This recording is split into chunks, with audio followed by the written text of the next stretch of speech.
Question 4 is just conceptual. As a raindrop falls through the air, it starts to speed up until it reaches its terminal velocity. Remember, no equations are needed for these ones. It's just conceptual questions. We went over the equations in class. We talked about it a little bit. This is just conceptual. It's the only question I'm going to ask you on this. What is the acceleration of a raindrop once it has reached its terminal velocity? Well, if we look back in our notes and we look at that drop as it was falling through water, we see that the drag force, or the resistant force, pulling back on that raindrop eventually slows the acceleration down to 0, meaning that the terminal velocity is a constant. Constant velocity means that there is no acceleration. Okay. At terminal velocity, you no longer accelerate. You've hit a terminal, a stopping point of your velocity. You can't go any faster. There's no acceleration. Part B, cat or raindrop. Which will have a higher terminal velocity and why? Okay. The whole term, it's raining cats and dogs, that's where this came from. The raindrop has a smaller mass.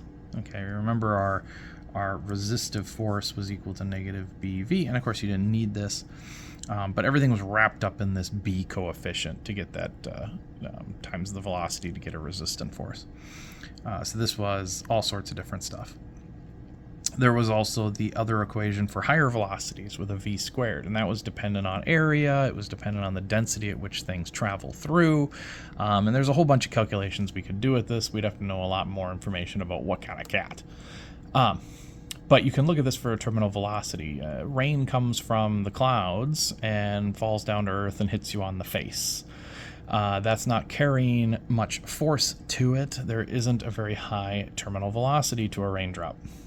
Okay, you can think of the raindrop as being pretty light. However, if you were to drop a cat out of a cloud and have it actually raining cats and dogs, the cat would have a much larger mass. Okay, it would have a larger area to it as well, but it would not come down at the speed of a raindrop. So which cat or raindrop would have the higher terminal velocity? Well, a cat, obviously. Okay, the cat comes down. Why? Larger mass. Okay, has the larger mass, larger. We can do this. Larger mass, roughly equivalent to larger VT, or terminal velocity. Okay. Again, just conceptual. Just takes a little bit of thinking, try and imagine the scenario. Imagine getting hit on the face by a falling cat that is wet in a rainstorm. Not a great combination. That's what we'll have for here.